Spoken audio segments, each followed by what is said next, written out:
News, सच जरूरी है। नमस्कार दर्शकों, यह है MNS न्यूज नेटवर्क। मैं हूं आपके साथ आरती। आइए देखते हैं आज की कुछ खास खबरें। झुग्गीवासी 2.5 लाख रुपए में महाराष्ट्र सरकार के घर खरीद सकते फडणवीस। महाराष्ट्र के उप मुख्यमंत्री देवेंद्र फडणवीस ने बृहस्पतिवार को कहा, झुग्गी में रहने वालों को मुंबई महानगर क्षेत्र और पुणे में 2.5 लाख रुपए का भुगतान करके घर मिल सकता है। महाराष्ट्र के कई शहरी क्षेत्रों में होने वाले नगर निगम चुनाव की पृष्ठभूमि में यह प्रस्ताव आया है। इसके मद्देनजर दिन के दौरान एक सरकारी प्रस्ताव जारी किया गया।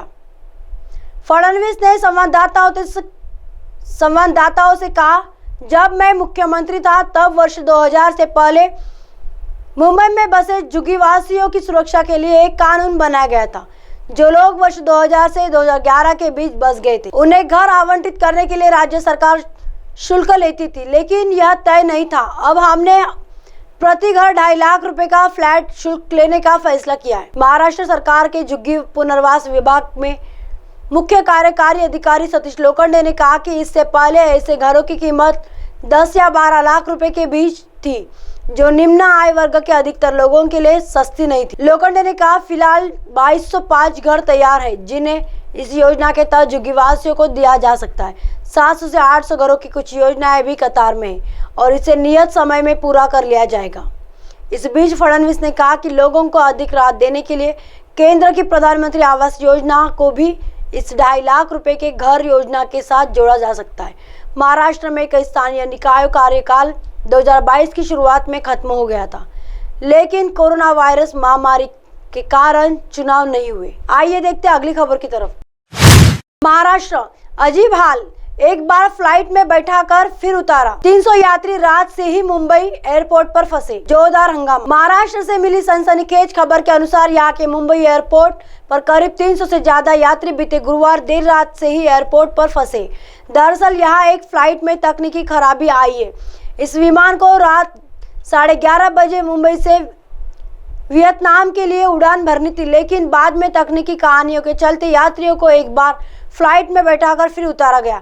फिलहाल एयरपोर्ट पर यात्रियों का बदस्तूर हंगामा जारी है। मिली जानकारी के अनुसार मुंबई एयरपोर्ट पर एयर की फ्लाइट में तकनीकी खराबी आने के चलते लगभग 300 यात्री रात से ही एयरपोर्ट पर फंसे हुए। इस प्लेन को मुंबई से वियतनाम जाना था। जानकारी के अनुसार फ्लाइट को एयरपोर्ट से रात 11:30 बजे की उड़ान भरनी थी, लेकिन प्लेन अभी तक एयरपोर्ट पर ही है। दरअसल यह विमान उड़ने ही वाला था, वही इसमें यात्रियों को प्लेन के अंदर बैठा भी लिया गया था, लेकिन तभी प्लेन के अंदर किसी तकनीकी गड़बड़ी का पता चला। इसके बाद सभी यात्रियों को फौरन प्लेन से उतार लिया गया।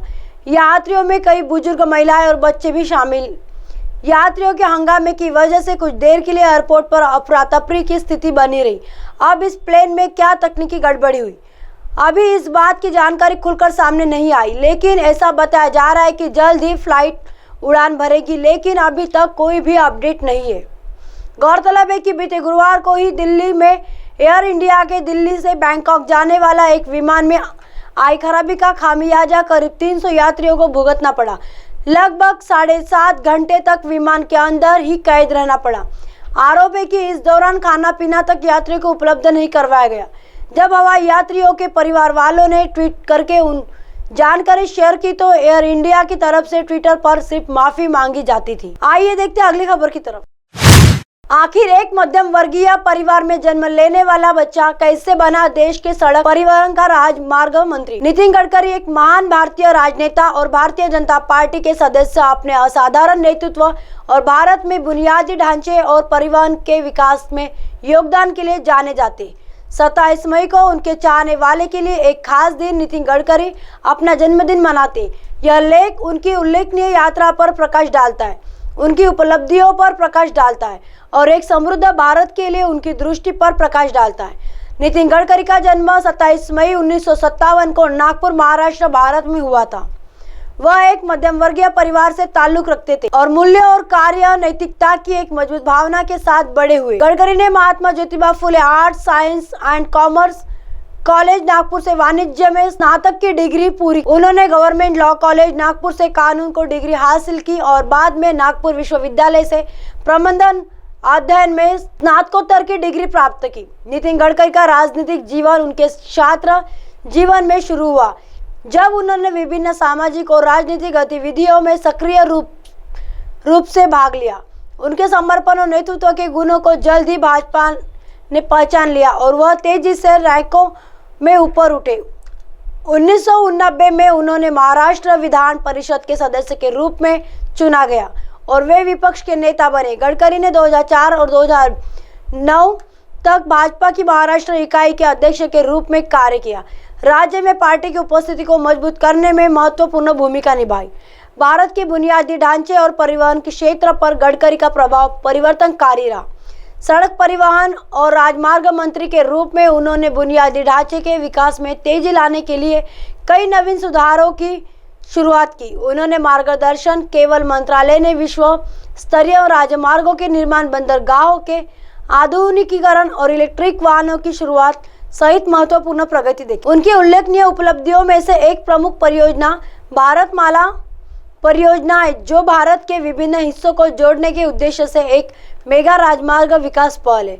यह महत्वाकांक्षी परियोजना कनेक्टिविटी में सुधार, यात्रा के समय को कम करने और आर्थिक विकास को बढ़ावा देने के लिए डिजाइन की गई। इसके अतिरिक्त गडकरी ने टिकाऊ परिवहन समाधानों को बढ़ावा देने, मजबूत को प्रदूषण को रोकने और जीवाश्म ईंधन पर निर्भरता कम करने के लिए इलेक्ट्रिक वाहनों और वैकल्पिक ईंधन को अपनाने की वकालत करने में महत्वपूर्ण भूमिका निभाई है। नितिन गडकरी की नेतृत्व शैली, उनकी दूरदर्शी सोच, दृढ़ संकल्प और निष्पादन पर एक मजबूत फोकस की विशेषता है। वह सभी क्षेत्रों में प्रगति को गति देने के लिए नवाचार और प्रौद्योगिकी का लाभ उठाने में ढूंढता। गडकरी ने पर्यावरण संरक्षण के साथ आर्थिक विकास को संतुलित करने के महत्व पर जोर देते हुए सतत विकास की आवश्यकता पर बल दिया है। बुनियादी ढांचे में अपने योगदान के अलावा गडकरी ने सक्रिय रूप से ग्रामीण विकास को बढ़ाने, उद्यमिता को बढ़ावा देने और वंचित समुदाय को सशक्त बनाने के लिए नीतियों का पालन किया है। समावेशी विकास के प्रति उनकी प्रतिबद्धता और सकारात्मक बदलाव लाने की उनकी क्षमता ने उन्हें व्यापक प्रशंसा और सम्मान अर्जित किया है। अब आप हमारे चैनल को आपके मोबाइल पर भी देख सकते हैं। मोबाइल ऐप पर देखने के लिए प्ले स्टोर से MNS news TV apps download करें। इंस्टा, लिंक, ट्विटर, हाईकुक, फेसबुक और कई सोशल मीडिया के प्लेटफॉर्म पर हमारा चैनल उपलब्ध है। आप इसे यूट्यूब पर भी देख सकते हैं। आप हमारे चैनल को लाइव भी देख सकते हैं www.mnsnewstv.com पर। फिलहाल वक्त चला दर्शकों ब्रेक का। ब्रेक से लौटने के बाद देखिएगा देश और दुनिया की तमाम खबरें। बने रहिए MNS न्यूज पर। नमस्कार।